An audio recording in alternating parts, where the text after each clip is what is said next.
Hello बच्चों, कैसे हैं आप। मैं आपकी टीचर सुमन शर्मा एक बार फिर से अपने चैनल पर आप सभी बच्चों का स्वागत करती हूं और आशा करती हूं कि आप सब बच्चे भी मस्त, बिंदास और प्रसन्नचित होंगे।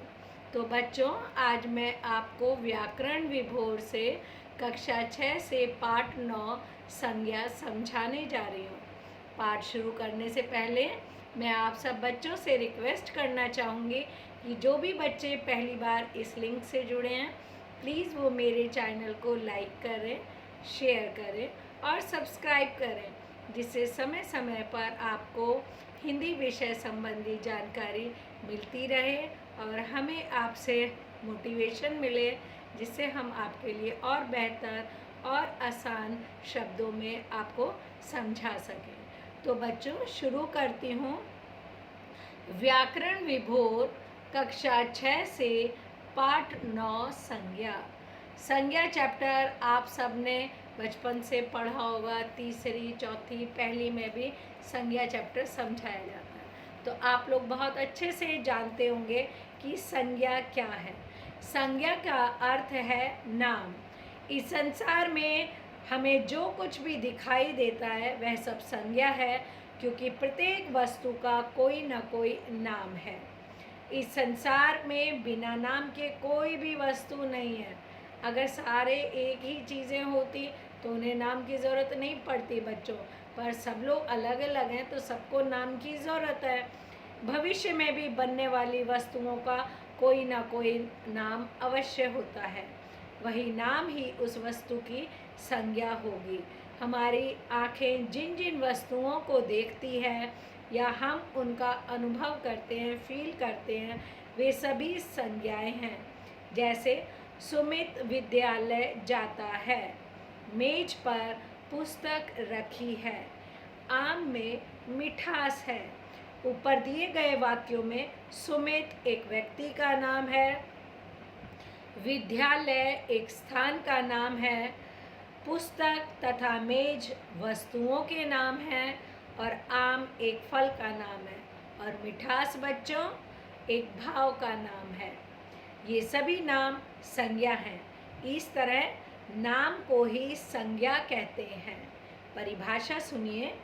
जिस शब्द के द्वारा किसी व्यक्ति, प्राणी, वस्तु, स्थान या भाव के नाम का बोध होता है उसको संज्ञा कहते हैं। फटाफट दोहरा लीजिए। जिस शब्द के द्वारा किसी व्यक्ति, प्राणी, वस्तु, स्थान या भाव के नाम का बोध होता है, हमें पता चलता है, उसे हम संज्ञा कहते हैं। तो बच्चों बताइए, संज्ञा के कितने भेद होते हैं? संज्ञा के 3 भेद होते हैं। कौन सा? व्यक्तिवाचक संज्ञा, जातिवाचक संज्ञा और भाववाचक संज्ञा। अभी हम आपको कराएंगे व्यक्तिवाचक संज्ञा। चित्र आपके सामने दिखाई दे रहे होंगे। भारत एक महान देश है। गीता हिंदुओं का पवित्र धर्म ग्रंथ है। लाल किला लाल पत्थरों से बना है। वृंदा गीता पढ़ रही है।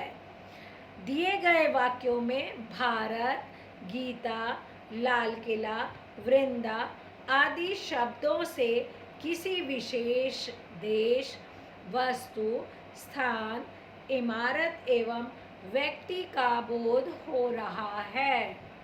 ठीक है बच्चों, तो ये सब क्या है? व्यक्तिवाचक संज्ञाएं। जिससे किसी व्यक्ति विशेष बोध के बारे में पता चलता है उसे व्यक्तिवाचक संज्ञा कहते हैं। अगला देखिए।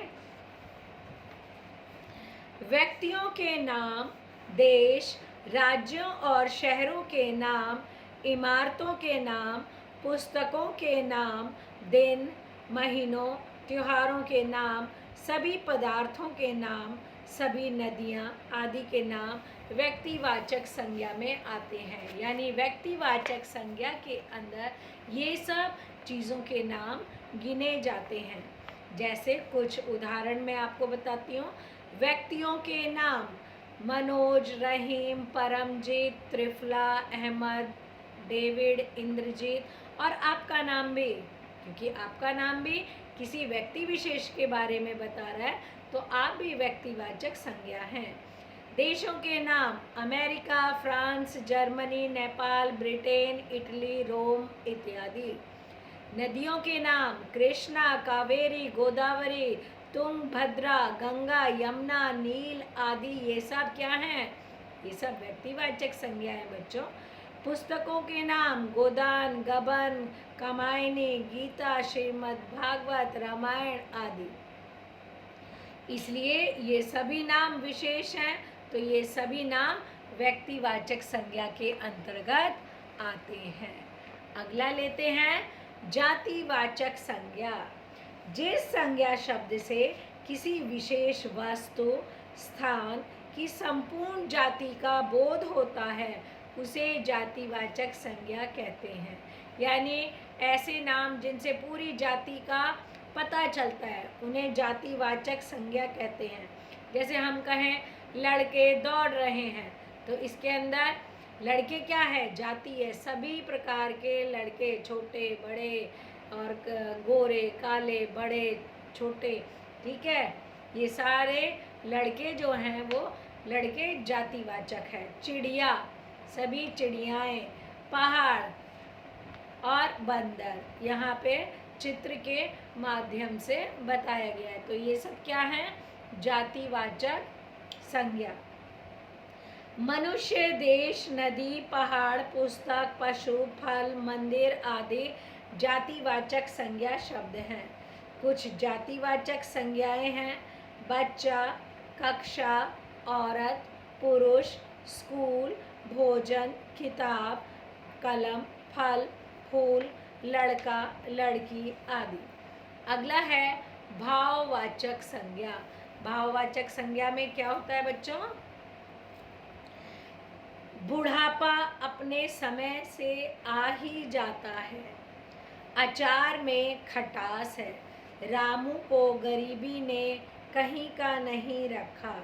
इसमें बुढ़ापा, खटास, गरीबी, ये सब किसी व्यक्ति या वस्तु के दोष, गुण, दशा आदि को प्रकट करते हैं। तो ये आदि सभी चीज़ों को प्रकट करते हैं। ये भाववाचक संज्ञाएं हैं। परिभाषा देखिए, जिस संज्ञा शब्द से किसी व्यक्ति, स्थान अथवा वस्तु के गुण, दोष, दशा या अवस्था का बोध होता है, उसे भाववाचक संज्ञा कहते हैं। अगला देखिए बच्चों, कुछ विद्वानों ने अंग्रेजी व्याकरण के प्रभाव से हिंदी व्याकरण में संज्ञा के दो भेद और माने हैं, द्रव्यवाचक संज्ञा और समूहवाचक। समूहवाचक संज्ञा को समुदायवाचक संज्ञा भी कहते हैं। जैसे द्रव्यवाचक में जिन संज्ञा शब्दों से विभिन्न द्रव्यों, पदार्थों या धातुओं के नाम का बोध होता है, वे द्रव्यवाचक संज्ञा कहलाती हैं। जैसे लोहा, मिट्टी, सोना, चांदी, पीतल, दूध, घी, तेल, जल, गेहूं, मक्का, सरसों इत्यादि। समूहवाचक या समुदायवाचक संज्ञा में जिन शब्दों से वस्तुओं, प्राणियों के समूह या समुदाय का बोध होता है, वे समूहवाचक संज्ञा कहलाते हैं। जैसे कक्षा, दल, भीड़, सेना, गुच्छा, झुंड, सभा, परिवार, पंक्ति आदि। व्यक्तियों का समूह मंडल, गिरोह, संघ, टुकड़ी, परिवार, टोली, समाज आदि। और वस्तुओं का समूह ढेर, दल, बेड़ा आदि। भाववाचक संज्ञाएं बनाना। भाववाचक संज्ञाएं 4 प्रकार के शब्दों से बनती हैं।